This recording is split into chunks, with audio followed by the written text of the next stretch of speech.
everyone, thanks for stopping by the Standards Weekly Check-In. I'm Colin. Behind the camera we got Heavy Metal Dylan. What's up? Today we're going to get into some staff picks, flip through some new arrivals and recently priced records, and address some viewer questions at the end of the video. As always, if you see anything you like, you can hit the DMs on Instagram, you can give the shop a ring, or you can just cruise by. We're open 11 to 8, 7 days a week. As for staff picks, I'm gonna shoot out the gate with a real boring one.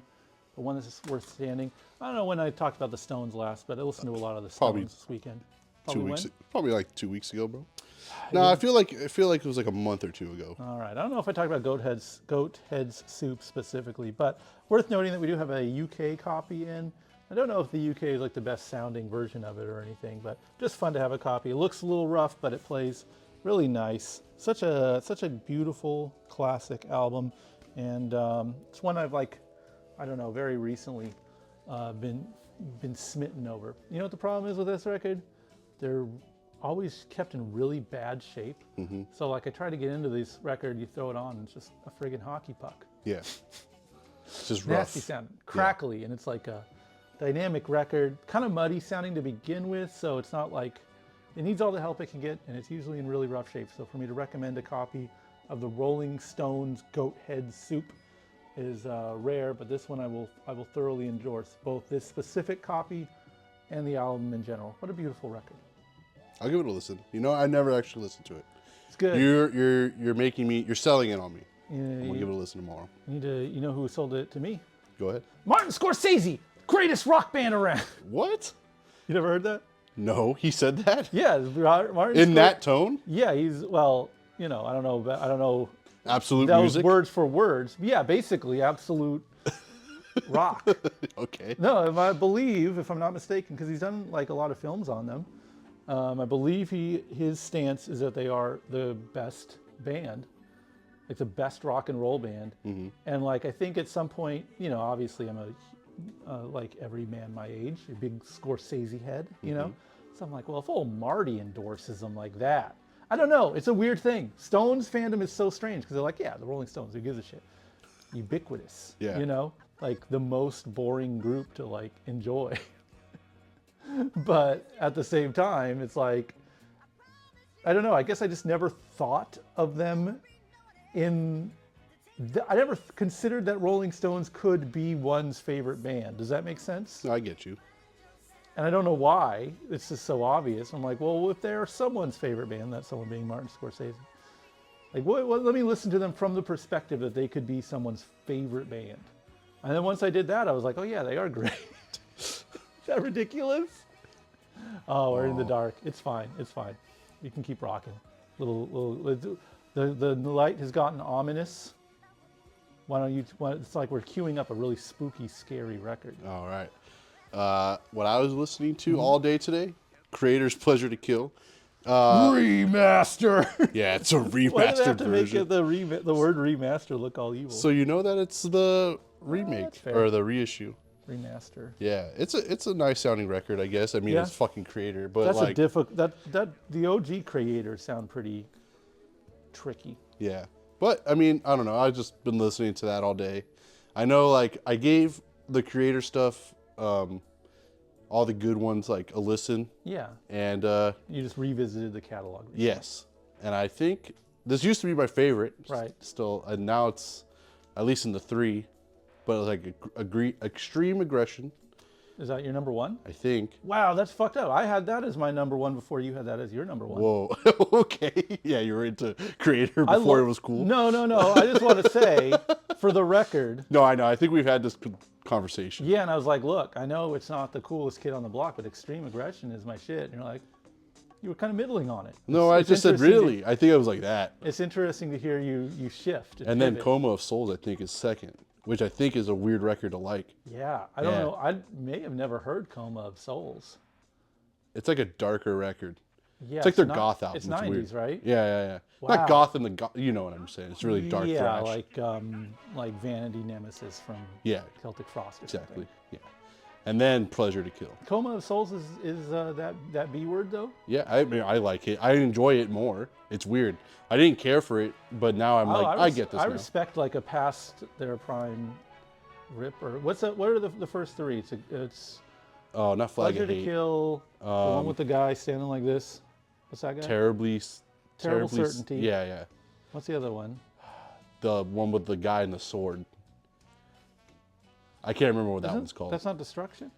No, No, it's Creator? No, there's a Creator one where they're like, We're going to get our flags pulled right now. I know, dude. We're low. I'm bad. Like, I'll admit, I'm not the, like, in terms of German, Yeah. I'm always confused. Like, I confuse Sodom a lot I mix them sometimes. up a lot as well. And, like, it's hard for me to remember. Yeah, Sodom is the guy with the sword and, like, the executioner hood. That's the one I'm thinking of. Yeah, see, Under the Sign of Evil, which is... That's a good one, though. That might smoke. Endless Pain Endless Pain is the first Creator record.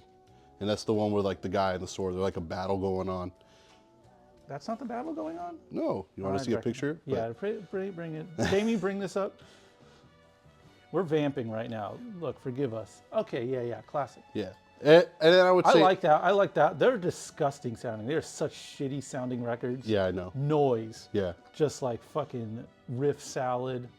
I consider that the German school, like all those prime albums from them, like the post Hell Awaits, like the initial Aftershock. Yeah, it's just like going off riff-wise. Yeah. Yeah, it's hard to listen to. That's why I think I like disliked it at first, and then like I had to tune in. It's like jazz music or something. I had to like wrap my mind around. It's like, no, it's like artistic or something. It's noise. And I started really liking it. And then you get into the next class, which is like the Brazilian bands ripping off those bands. Yeah. And then you're like, this is the best. Those are a little bit hard to get into. Way hard to get into. Yeah. Impossible to get into. Yeah. You need to like I needed to creepy crawl. I think if you're like 14, you can just listen to, you know, Atomicon and be like, done. Yeah. But if you're like already, you know, sort of you're already etched in your ways, you're like, what the fuck is this noise? This is gibberish. But I made the full journey, and now it's peak. And then I guess if you really go insane, like the Norway bands, like the first wave of black metal bands took that up. But to me, it's like those bands are dog shit. Yeah, I'm not there yet. Yeah, but I don't know if I ever will, but I'm not there. Yeah, I don't think it's very. I just don't think they're very good. Yeah, that's me. Too emotional, too serio.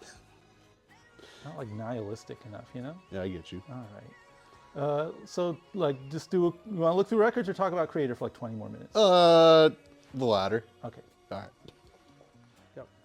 We got some questions. We have one question from last week's video. Why don't you read it off to me and we'll answer while we flip. All right. Jeffrey Francis asked, any tips on moving a record collection?